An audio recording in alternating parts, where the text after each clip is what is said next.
Yan. Ohayo gozaimasu. Thank you very much. Ito na naman, may kasama natin yung isa pang crush ng bayan kahapon, si Kristan. Literal na artista yan, ha? Pero today, artistahin ang kasama natin, si Sir Ronald Llamas. Thank you very much, Sir Ronald Llamas. Habang nakatulog yung kasama natin sa Berkeley na isa pang crush ng bayan, ikaw muna ang kasama ko. Kamusta? Nako, tingin ko 90% ng iyong audience magsasara na dahil sa sinabi mo.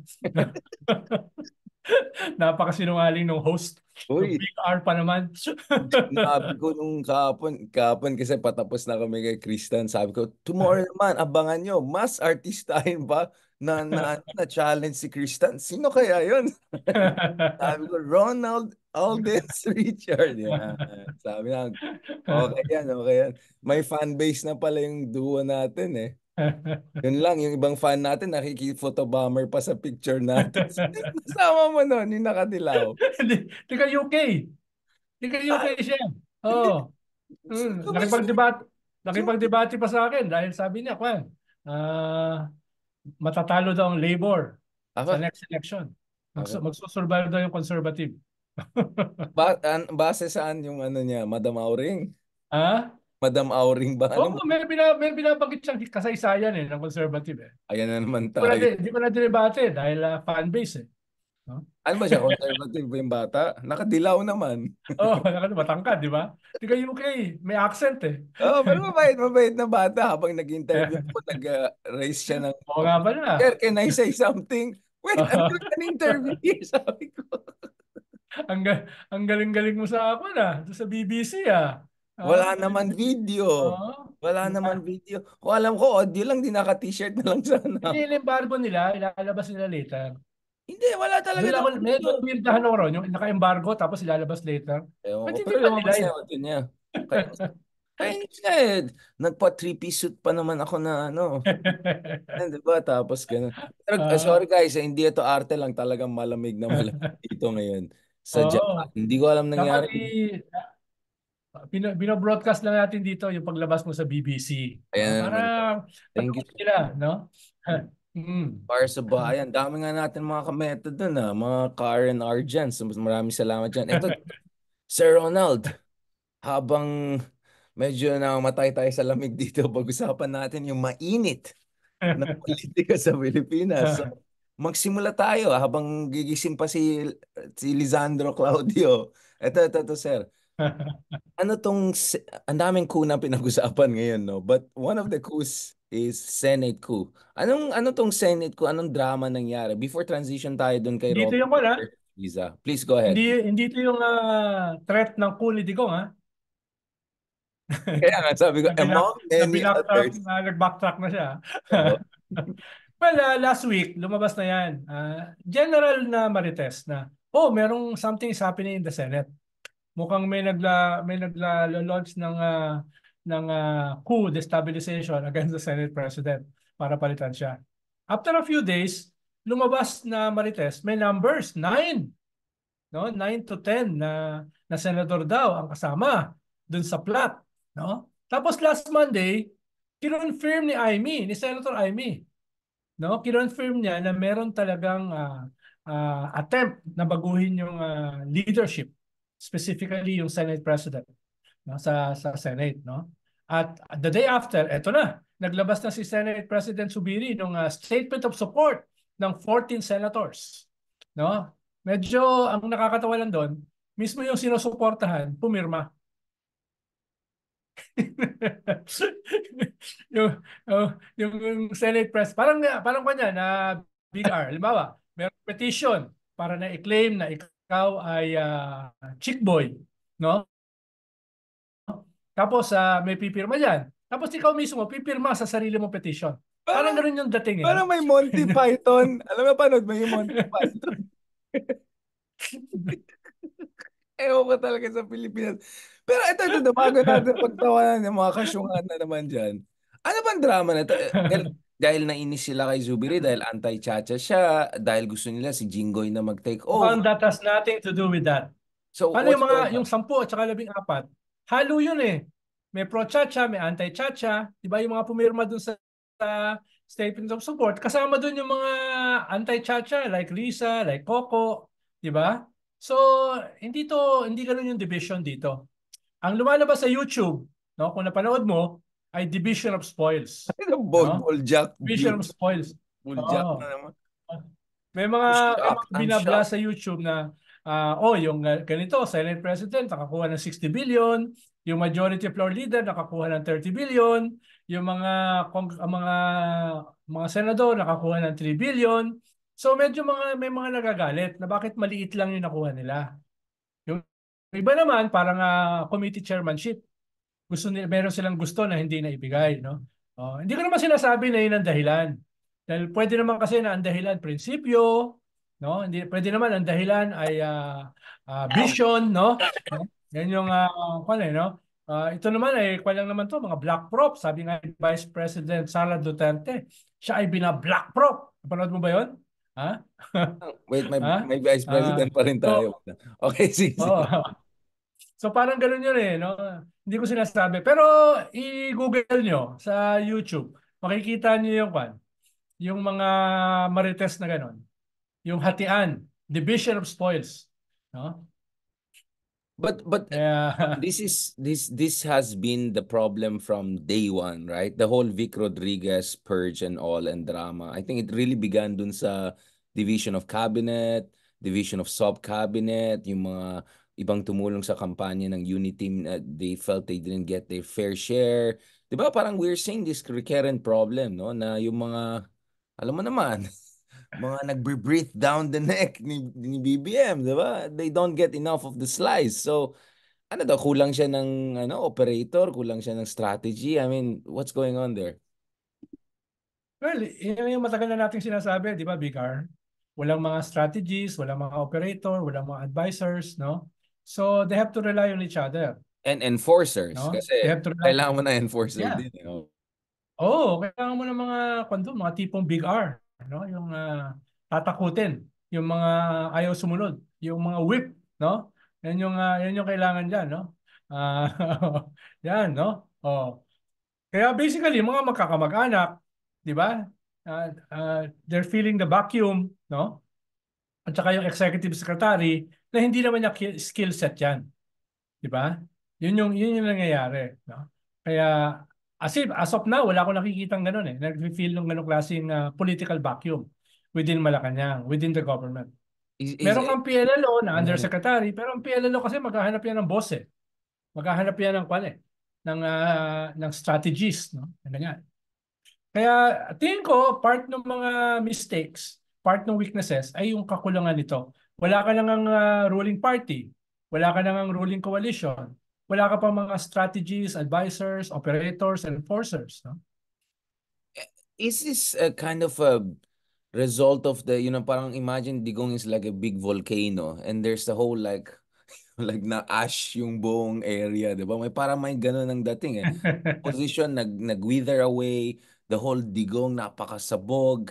So like kung ikaw si Ah, BBM, unlimited lang talaga makukuha mo na pwede mo mapagkatiwalaan, 'di ba? Na hindi digong or hindi yung dilaw talaga na ayaw sa'yo deep inside or hindi or semi lang. 'Di ba? Ang hirap din actually if you think about it.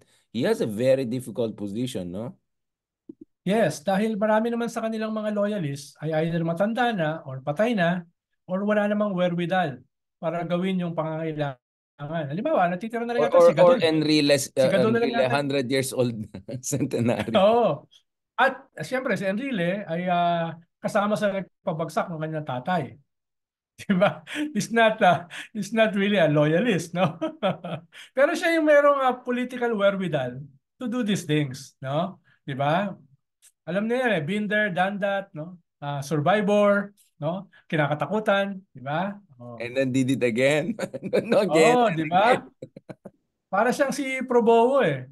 Yung kanya mga memes, 'di ba? Yung Enrile with the dinosaurs, Gusto ko happy ka. Enrile with the Galvaposels, no? 'Di ba? Nagiging yun ang kanyang endearing na mga memes eh. Parang si Probowo, may mga pusa, 'di ba? Bravo, Sa di ba? Parang TikTok, di ba? cuddly lolo, di ba? Cuddly tata. Parang For lolo, all di you ba? know, yung team Oh. pala niya, yun yung team ng, di ba, naalam mo yung Senate run niya, gusto ko happy ka. Yun lang sinabi ni Henry Oo, parang gano'n, di ba? Gano'n pa-cute, di ba? kaya nung tumakbo ng anak niya, di ba? Tumakbo na anak niya, yung mga memes doon, gusto ko ng maraming pagkain, maraming pagkain. Yung mga ganun memes na, like, tapos 8-8 ng si Bong Revilla. Diyos ko naman. Ay, bago pa Hindi, tayo hindi, pupunta hindi. sa mga galing ngayon, ha? But yun nga, like, oof, I mean, realistically, how can BBM I mean, maybe survival is a bit too much of a word, but how can he navigate itong mga coming months and all? Kasi, ang worry ko lang, and we'll have a different episode later, especially hopefully when Leloy joins. Ayan, gising na siya, nakita ko na nag-blue mark na yung mga message ko sa kanya. No, I mean, Diyos ko, I mean, medyo mahirap yung... is he like trying to just escape what's going on in the country? Ay, Parang pupunta na sa sleepwalking, Amerika. eh, no? Germany. Okay, Germany medyo gets ko. Czechoslovakia, I mean, I'm sure they're beautiful people. I mean, I love them and all. But seriously, I mean, in the midst of everything, may ano lang, dami mga coup light and left and all of that. I don't know what this guy... Baka nagtatang The escape. economy is not doing too good, ha? Tumaas ang unemployment, mataas pa rin ang inflation, no? Tapos yung foreign direct investment patuloy na lumalabas, di ba? O yung mga comparative advantage mo hindi nag-improve. Tapos ang sinisisi mo yung constitution. So tapos meron ka pang political vacuum, no? Meron kang ganito, no? So medyo kailangan nila magayos, no? Yeah, I mean, again, you know, some of our friends, some ambassadors in Manila would insist na, hindi, in fairness naman, lahat naman ng foreign visits na may basis and all of that. Okay, I would say, even if I were to grant that, I would say, remember yung first term ni Jokowi, halos wala siyang pinuntahan na ibang bansa. Like, Yeah. halos hindi siya nag-travel. Ang ginawa lang niya, nag-consolidate siya ng power. Di ba? Kasi mahina Yes. yung base niya, di ba? Because Yes. Jokowi, wala siyang sariling party. Kay Megawati siya, di ba? Mm. PDIP. And then, andun si Prabowo, may gumaganon sa kanya. So, what he did is he spent his first 5 years building his own base. And then, nung medyo okay na siya, nung second term, travel siya ng travel. So, Mm. ito parang mukhang baliktad ang gusto niyo gawin. Travel ka ng travel. Mamaya na natin tignan kung makonsolidate natin. Kasi as you Oh. correctly said, abot ka ng 2026, wala na, Naka, lame duck na yan. naka, nakadalawang balik ka sa Australia in just a couple of days. So what do you think about yung ginawa niya sa Basilan ba yan? Nung bumalik siya, tapos nagsunog siya ay, hindi, baliktad pala yung hawak niya. Di ba, Baka pala maganda meron. naman pero hindi bagay sa kanya eh. Di ba? Yung meron siyang hawak na barel. Di ba? Hindi Correct, bagay correct. sa kanya eh. No? Dapat may inaugurate siya roon na circumferential road. Di ba? Dapat Correct. meron siyang kinuha na, di mo mas yung mag-jive sa kanyang personality. Di Yeah. ba? Kasi yung may Ano hawak ba siyang kasi baril. yung personality niya? Mali pa yung hawak. No? Yung mali pa. Kaya nga tawag sa kanya kuting, Kaibigan ko di yun, ba? si Governor Hataman, no? Di ba ang tawag sa kanya kuting? Ni ano? Si Maharlika. Loko So, talaga yung Marley so na yun. ang hindi ko alam, sino ba handler niya? Halimbawa, yung kanyang interview sa Kwan, doon sa Australia, di ba? Nung nakatay siya nung host, di ba? Oh, yeah, Dapat, alam mo naman, hindi nagbibiro yung mga host doon. Oo, pero hindi. dapat yung handler niya, pinrime siya. Binigyan siya ng profile na mag-i-interview. Ganito yan, ha? Parang si Amanpur yan, no? Ganyan, ganyan, etc. Tapos, ito yung usual na tanong. Nagulat ako na hindi pa niya alam yung mga ganun tanong. Yun naman yung usual na tinatanong, di ba? Oh, bakit Eh, hindi ka handa? feeling ko bro, Ron, Oh, naging spoiled siya kasi purong medyo soft yung mga interview sa kanya in the past. I mean, let's be honest. I mean, ano yung oh. interview niya dun sa Financial Times na isa? It's yung mga generic geopolitics. I don't think any of the international interviews he did before this talagang tinanong siya dun sa plunder cases, sa mga ganun na. Kasi he's not giving interview to like yung mga 60 minutes type or Yeah, yeah. Christian Amanpour. Well, I know it because I've been interviewed by these people, and these people are hard-hitting, di ba? They will go after you talaga. So feeling ko, kasi sanay siya doon sa mga columnists sa Financial Times, Mm. Associated Press, hindi magana yung mga yan. Kung niligay ka talaga sa hot seat, katulad ng mga Yeah. Australians, magaling mga Sabi Australians. nga, sabi nga ng isang kaibigan ko sa US, sabi niya, talagang sinadya na hindi siya dinala ni Biden sa Congress at Senate. Dahil baka may mag-senator nice doon na magtaas ng placard na magpaalala. Yung mga Ocasio-Cortez, di ba? yung mga left wing sa Congress tsaka Oo, Senate, yung di mga, ba? Pag yung lalabas yun, tapos may sisigaw pa. Kaya talagang sadyang hindi siya dinala ron. Yun yung sabi. No? Baka mapahiya eh. Pero you're a president for almost 2 years. No? Alam mo naman kung ano yung mga tanong na yan, usual na yan. Huwag ka na mag-fumble. Di ba? At yun yung trabaho ng political handler to prime you, to prepare you, no? Diyan. Kaya hindi ko alam kung may handler siya. Kung meron, dapat paltan niya. No? Dahil yun yung trabaho eh, di ba? Yun yung trabaho. Kahit pero saan siya awayin na yung pupulot? I mean, kahit Ronald, yun ang awayin na point. yung principal, basta i-prepare. Saan Hmm. siya pupulot yan? Kasi ganito, ang reading ko sa kanya, actually this is good. Di ba, remember they said, you campaign through poetry, you govern through prose. Yung poetry, yung mga pakyut niya, Maharlika, yung mga ganun, okay sila, magaling yung team niya. Di ba? Paul Soriano, and then alam na naman natin sino yung isang Swiss, alam na natin sino yan, mga ganun. Prabowo din yata yung mga inoperate yung mga yan eh. Pero ngayon is the prose part. At sa Yeah. prose part, Yeah. hindi pwede pakyut ka ng pakyut. Hindi na pwede yung windmill na Yeah, umiikot. exactly. Prose Pa-windmill, na ito windmill. eh. Bagong umaga, magka-holding hands kayo ng iyong vice president, di ba? Oh. Ikaw, actually napansin mo dun sa BBC event natin, Oh. actually nahirapan ako dun sa first question yung explain mo yung bagong Pilipinas. So yung sagot ko very academic, di ba? Kaya walang pumalakpak sa akin dun sa first na sagot ko.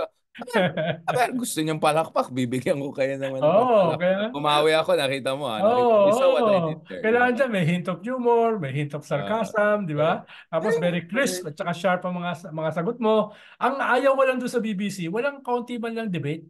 Yung wala man lang kayong kwan, di ba? hindi Dapat may kasi kaunti. wala ngayong government guy. Dapat nandun si Gibo, nag-back out yata. Tapos sila Si Gab. Lore, nag-back out din. Okay, so ewan ko sa kanila.